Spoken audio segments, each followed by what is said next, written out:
पहला क्वेश्चन दिया गया है किसी धनात्मक संख्या का 21 गुना उसके वर्ग से 100 कम है, तो उसके वर्ग से 21 गुना जो है वो 100 कम है। तो x का ऑप्शन देख कर रख सकते हैं। तो x का वैल्यू 25 आएगा, क्वाड्रेटिक सॉल्व करने से ज्यादा बेहतर है। तो 625 माइनस 525 जो है, मतलब 525 जो आएगा वो 625 से 100 कम आ जाएगा, सेटिस्फाई कर रहा है। क्वाड्रेटिक भी सॉल्व कर सकते थे, ऑप्शन दिया गया है तो ज्यादा बेहतर है।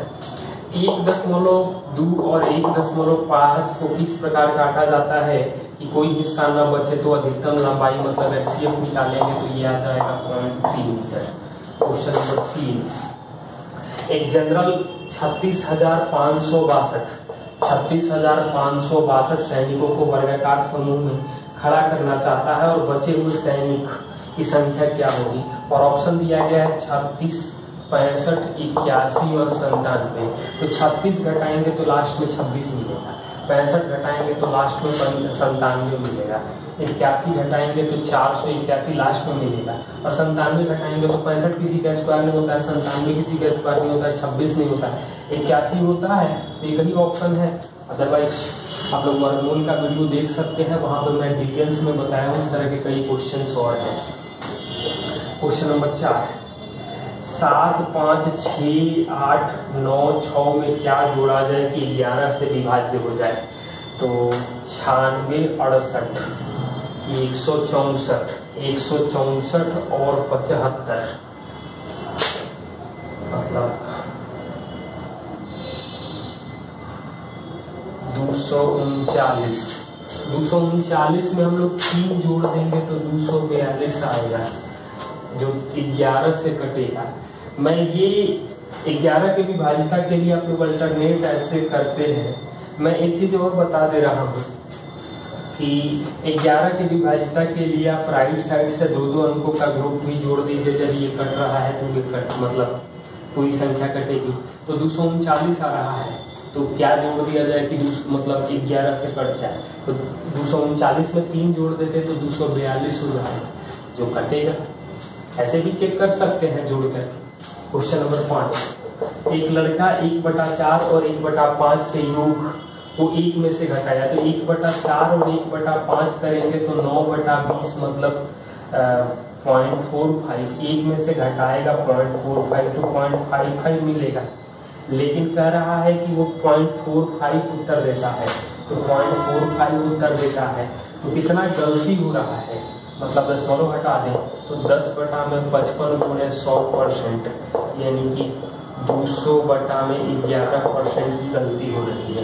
क्वेश्चन नंबर 6, 2 संख्याओं का गुणनफल 48 है।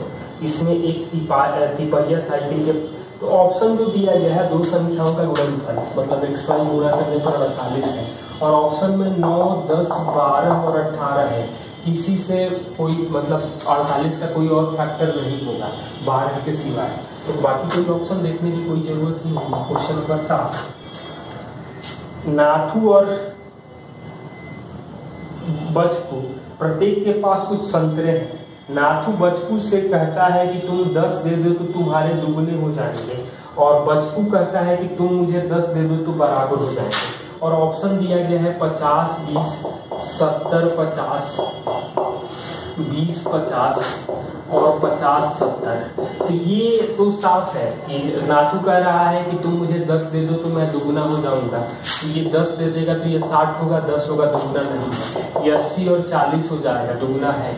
और बचकू कहता है कि तुम मुझे 10 दे दो, तो ये 10 दे देगा तो ये 60 हो जाएगा, ये भी 60 हो जाएगा। ये ऑप्शन यही सेटिस्फाइड करेगा। अदरवाइज हम लोग इक्वेशन 2 बार करके बना सकते थे। क्वेश्चन नंबर 8, एक वर्गाकार खेल का मैदान 11, 27, 61, है। एक व्यक्ति 1 मिनट में 2.9/20 मीटर चलता है, तो मैदान की परिक्रमा करने में लगभग कितना समय लगेगा। तो पहले तो इसका वर्गमूल निकालेंगे। इसका वर्गमूल कितना आ जाएगा, वर्गमूल निकालेंगे तो 33.58 आ जाएगा। 1 मिनट में इतना जा रहा है, तो परिमाप जो आएगा 4 गुणे 33.58, ये परिमाप आ जाएगा। भुजा मतलब इसकी चाल जो है वो 40 9 49 बटा में 20 इंटू टाइम। तो टाइम आप लोग कैलकुलेट कर सकते हैं, मैं आंसर लिख दे रहा हूँ 54.82 मिनट के अप्रोक्सीमेटली यही आंसर है, एग्जैक्ट ऑप्शन नहीं दिया गया। 3 इलेक्ट्रॉनिक यंत्र 48, 72 और 108 सेकंड के बाद बजते हैं। 10 AM में एक साथ बजे थे, तो अगली बार कब बजेंगे? तो इसका LCM लेंगे तो आएगा 432 सेकंड, मतलब 7 मिनट, ये 7 मिनट 12 सेकंड आ जाएगा, मतलब अगली बार 10:07 मिनट 12 सेकंड पर बजेगा। क्वेश्चन नंबर 10 दिया गया है, 2 टोकरियों में 640 संतरे हैं। पहली टोकरी का 1/5 भाग दूसरे में डाल दिया जाए तो बराबर हो जाता है। तो पहली में कितने हैं? तो ऑप्शन है 800, 600, 400 और 300। तो पहली में ये है, मतलब दूसरी तो यहाँ होगा नहीं, यहाँ 40 होगा, यहाँ 240 है और ये 340 है, तो ये भी नहीं होगा क्योंकि पहले से ही डालना है। यहाँ 1/5 डालेंगे तो ये 480 आ जाएगा और ये 160 आएगा, नहीं होगा। यहाँ 1/5 यानी कि 80 डालेंगे तो ये 320 होगा, ये भी 320 होगा, मतलब 420 आ जाएगा। ऐसे क्वेश्चन ऑप्शन से ही बनाया कीजिए, 2 वेरिएबल के इक्वेशन सॉल्व करने से ज्यादा बेहतर है। क्वेश्चन नंबर 11, P 1/4 भाग 10 दिन में करता है, मतलब P काम को 40 दिन में करता है। Q 40% 40 दिन में करता है, मतलब 40% 40 दिन में करेगा, मतलब 2.5 से गुना कर देंगे तो Q करेगा 100 दिन में। R 1/3 भाग 13 दिन में कर रहा है, मतलब पूरा काम करेगा 39 दिन। हमें पूछ रहा है कि सबसे पहले काम कौन करेगा, तो ऑब्वियस सी बात है कि R सबसे कम समय लेगा तो जल्दी काम करेगा। क्वेश्चन नंबर 12 क्या दिया गया है, एक दिन में 7 घंटा काम करने पर 4 व्यक्ति 8 दिन 7 घंटा काम करके काम पूरा करते हैं। 8 घंटे प्रतिदिन 4 दिन में पूरा करने के लिए कितने व्यक्तियों की आवश्यकता होगी? तो ये x मैन होगा, तो 8 4 कट जाएगा, तो x का वैल्यू आ जाएगा 7 मैन की जरूरत होगी। क्वेश्चन नंबर 13, 60 दिन में पूरा करने के लिए 35 लोग लगाते हैं, 32 दिन बाद पता चला कि 2/5, तो 35 लोग 32 दिन में 2/5 भाग काम किए हैं। बाकी 28 दिन में काम करना है, 35 + x और 3/5 भाग बचा हुआ है, तो 5 5 कटेगा, मतलब ये 2/3 आएगा। ये 7 से 5 बार में और ये 7 से 4 बार में, ये कटेगा 8, 2 से कटेगा 4, यानी 5 का 20 यानी 60, 60 बराबर 35 + x, यानी कि 25 और लोगों को काम पे लगाना पड़ेगा। 5 बॉय को किसी काम को पूरा करने के लिए जो समय लगता है उससे दुगना समय 4 पुरुषों को लगता है।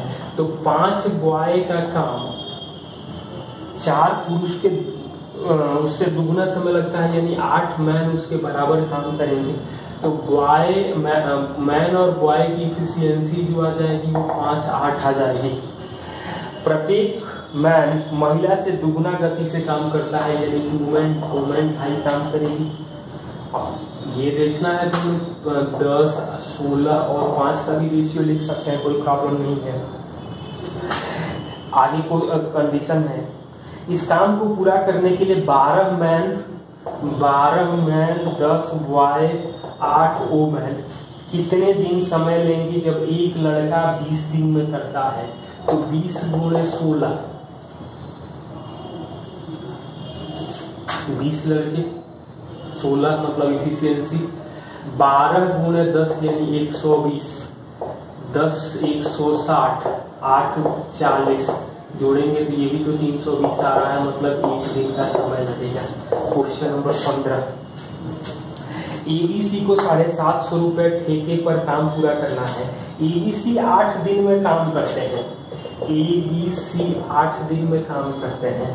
एसी कर रहे हैं 12 दिन में और ईबी कर रहे हैं 40/3, 13.1/3 दिया गया है, तो उनके हिस्से का अनुपात क्या होगी? तो जो क्षमता होती है वही हिस्से का अनुपात आ जाएगा। तो एलसीएम जब लेंगे तो 120 आएगा, मतलब 15 10 और 9, तो यानी कि बी का हिस्सा तो 5 आ जाएगा, बी 5 आ जाएगा, मतलब ए 4 आ जाएगा और ए 4 आ जाएगा तो सी 6 आएगा। तो ए बी सी का जो रेशियो आएगा वो 4 5 6 आ जाएगा। क्वेश्चन नंबर 16, ए और बी काम को 12 दिन में करते हैं। 5 दिन साथ काम करने के बाद ए ने अकेले काम 14 दिन किया, तो 5 दिन साथ काम कर लिए, मतलब ए बी के 7 दिन का काम ए 14 दिन में कर रहा है। मतलब ए बी की क्षमता 2, ए की क्षमता 1, ए की क्षमता 1 होगी तो बी की भी क्षमता 1 आ जाएगी। तो पूछ रहा है ए अकेले कितने दिन में करेगा, यानी कि 12 दूनी का 24 दिन में करेगा, टोटल काम 24 हो जाएगा। क्वेश्चन नंबर 17, 15% छूट पर खिलौना देता है और 4% नगद भुगतान है, तो 200 रुपए का खिलौने की कीमत क्या होगी। तो 200, 15% छूट यानी 17/20 और 4% नगद यानी 24/25, तो 20 से भाग देंगे तो 10, ये 5 से कटेगा 5 और ये 2 यानी कि 48, तो 96 गुणे 17/10 कर लें तो हमें ज्यादा बेहतर दिखाई देगा।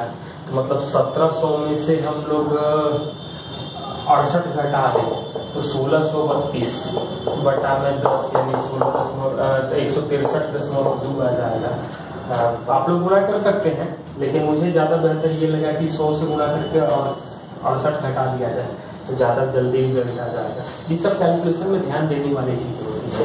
क्वेश्चन नंबर 18, एक कैमरे का अंकित मूल्य पर 10% छूट देता है, 20% लाभ पाने के लिए 600 रुपए के कैमरे का एमआरपी क्या होगा। तो 600 सीपी है, 20% लाभ 120% और एमआरपी का 90%, क्योंकि डिस्काउंट हमेशा एमआरपी पर मिलता है और लाभ हमेशा सीपी पर होता है। परसेंटेज कटेगा 1 0 1 0, 3 से कटेगा 3 बार में और ये 4 3 से कटेगा 200, यानी एमआरपी जो आ जाएगा वो 800 रुपये आएगा। क्वेश्चन नंबर 19, डिनर सेट के 1500 रुपए में एक ग्राहक 1173 रुपए अदा करके, तो पहला डिस्काउंट 15 है तो दूसरा डिस्काउंट क्या होगा। तो 1500 17/20, दूसरा डिस्काउंट x/100 कर लेना ही मालूम है, तो ये है 1173, तो 2 0 कटेगा, ये 4 ये 3, तो 3 से भाग दें तो 3 9 1 आ जाएगा। 17 से भाग देंगे तो 23x का मान आएगा 92, मतलब 8% का दूसरा डिस्काउंट है। दिया गया है कोई दुकानदार खरीदते समय और बेचते समय दोनों बराबर x% बेईमानी करता है, तो वास्तविक लाभ प्रतिशत जो आएगा वो 2x/x² 100% आ जाएगा। ऑप्शन एक्स के ही टर्म में दिया गया है।